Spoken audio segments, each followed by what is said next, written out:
practice? Okay, mabuti kung gayon. Hindi pa alam? Sa mga hindi pa nakakaalam, meron din po si teacher na lyrics. Okay. At meron din video si teacher para masusundan natin yung mga natin.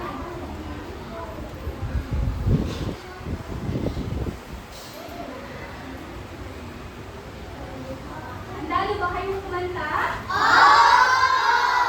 Okay, sabay-sabay natin kantahin ang Batang Malinis.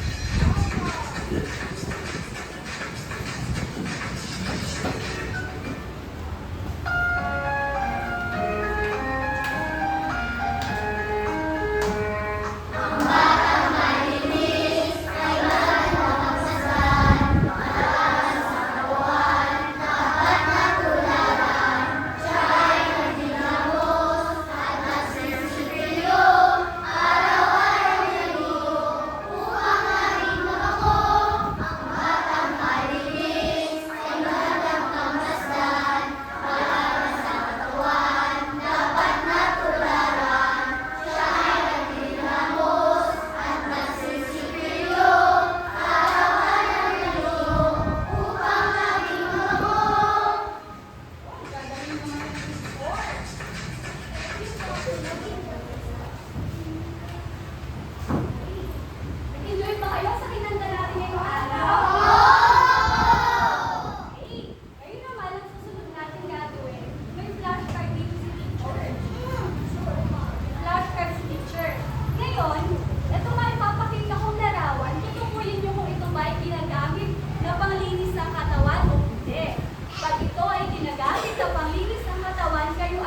tama. Ang manok ay pinaparami sa tahanan. Ngayon, sa dulo naman tayo sa kumpleto. Okay, sige, Charmaine. Iba naman ang iba ng activity, mamaya kayo naman ang gagawa nito. Okay, tama. Ang kuneho ay pinaparami din sa tahanan. May kuneho ba kayo? Marami ba kayo? Marami kayong kuneho?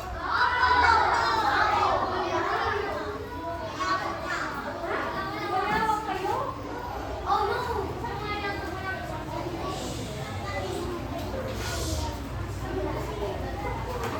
Ngayon naman, ang susunod natin gagawin ay magkakaroon tayo ng laro. Handa na ba kayo? Okay. Sa laro natin gagawin, ito ang Group 1, itong dalawang linya ng upuan na to. Group 2, Group 3, Group 4, Group 5, at Group 6. Okay, nasan nga ang Group 1? Taas ang kamay? Okay. Eh, nasan ang Group 2? Yun, ang Group 3. Group 4, Group 5, at Group 6. Okay. So, lalaruin natin ngayon, may mga salita dito si teacher at ilalagay ko ito sa lapag. Okay, lalapag ni teacher.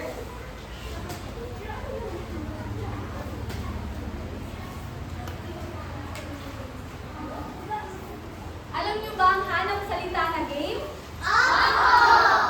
Okay. Mamaya, isa sa kagrupo nyo, isang miyembro sa grupo nyo ay pupunta dito, nakapagbilaw sila. At pag sinabi kong ulo, dapat ang hawakan nila yung ulo. Pag sinabi kong balikat, balikat. Pag sinabi kong tuhod, tuhod. Pag sinabi kong paglito, dapat mahanap niyo yung word na paglito dito. At kung sino hindi ko lang makapagbigay sa akin noon, ay mapupunta sa kanya yung puntos. Malinaw ba? Okay. At ang mananalo ay tatanggal na isang premyo. Yay!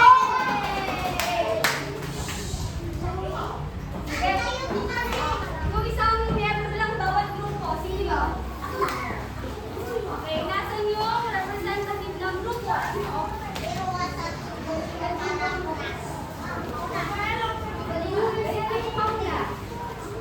Okay, sino sa group 3?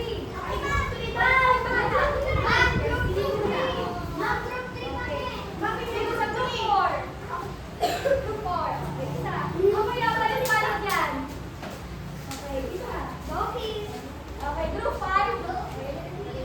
Group 6, sino? Sige, si ano muna. Pagbalot tayo, okay po? Dalawang piso lahat, ha? Dalawang piso lahat, ha? Hilo kayo. O, walang gagay. Upo lang kayo. Upo lang, okay? Walang maingay, ha? Walang maingay. Walang magkakaingitan. Walang magtutulakan. Okay po ba? Wala tayo. Ulo. Balikat. Tuhod. Ulo. Balikat. Tuhod. Ulo. Pagligo. Wait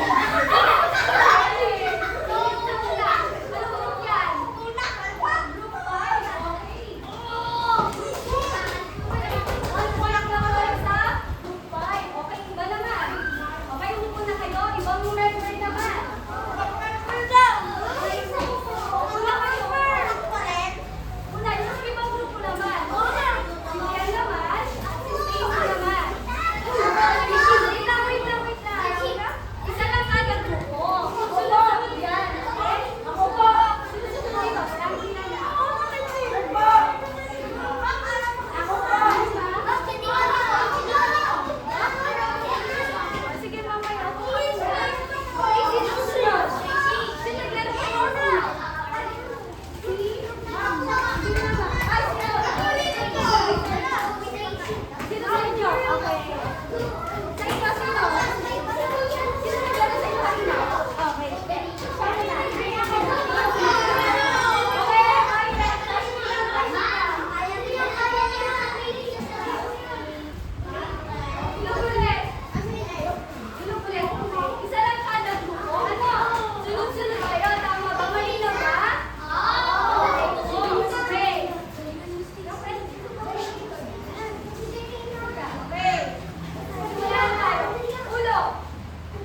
sa akin, pumalakpak ng isa.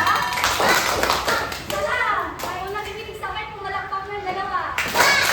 Okay, nag-enjoy ba kayo sa laro natin? Okay, ngayon may tanong si teacher. Ano ang ginagawa ng paghahanda bago pumasok sa eskwela?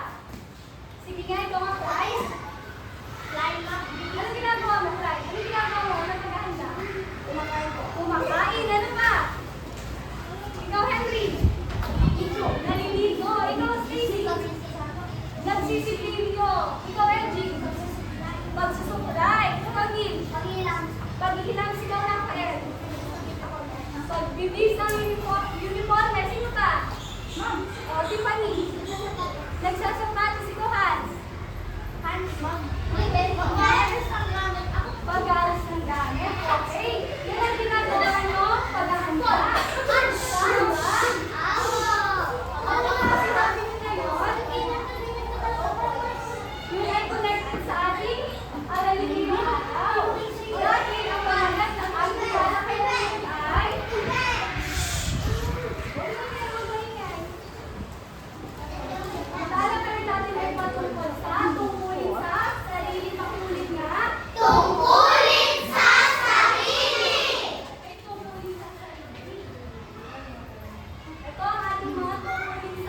ito. Malinaw ba? Ngayon naman, sino ang gustong sumama kay teacher para ipakita yun? Sino? Okay, Dan? Sige na, iwan na. Okay, sige dito. Okay, ang gagawin mo ng teacher, babasain ng tubig yung toothbrush, lalagyan ng toothpaste, at ibabrush mo sa taas. Pag natapos na yung brush sa taas, yung sa baba. Or dito sa mga pinakakagat. Tapos sa baba, ganito din ang gagawin. Pag na-brush na lahat, hanggang yung pating dila, nasisilihan na, magbumulog na si teacher at lalabas yung mga dumi sa bibig. Nakuha ba? Nakuha mo ba? Ngayon, ikaw naman dyan. Okay, ano mo nang gagawin? Baba sa inyo, kumara baba sa inyo. Okay, ang sunod.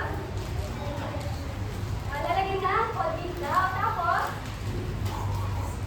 dito mo na. Bilog. Tapos, ano sunod? Okay, so, ginagamit pang kagat. Tapos, sa baba. Tapos, yung dila.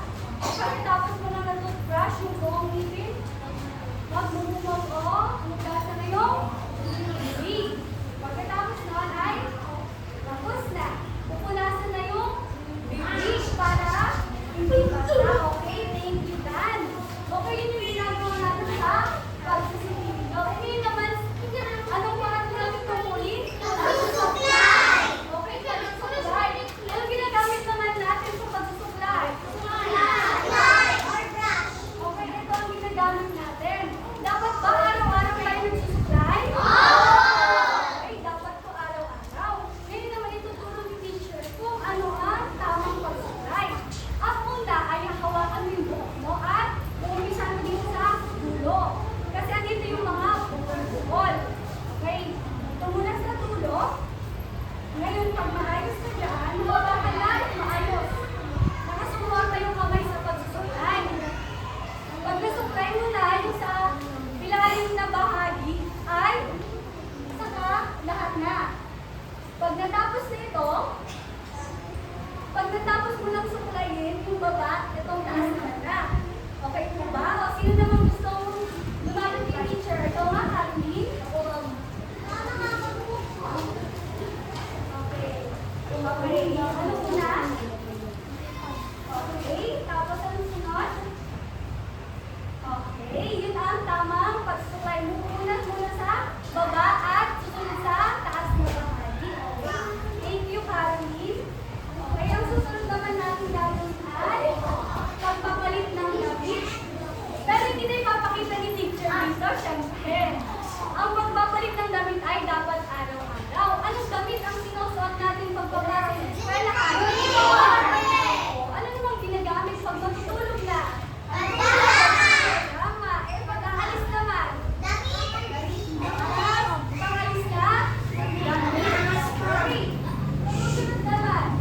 Ang anong panglima? Okay, pagkain ng masusustansya. Ano yung mga masusustansyang pagkain? Ayan. Gulay. Prutas. Sitaw. Gatas. Okay, yung mga sinabi nyo ay lahat ay halimbawa lang masusustansyang gulay. Kaya pakibasa ako ng number 6. Okay, pag-ehersisyo. Dapat may sapat tayong pag-ehersisyo upang malakas ang ating katawan. Okay. Pag inahin sa pag-ehersisyo, halimbawa nito ay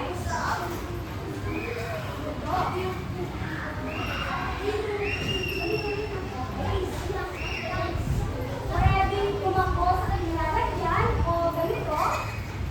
Or jumping jacks. Ang jumping jacks ay ganon. At pwedeng arm circle. Yung arm circle ay ganon. Okay, sa pwedeng abutin ng daliri sa paa. Ay, diba? Pag tumalon naman ay tatalon. Pag hangis naman ay ganon. Diba? Okay, tayo mga lahat. Okay. Yun, ang una natin gagawin ay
mahulog. Maliwanag po ba yun?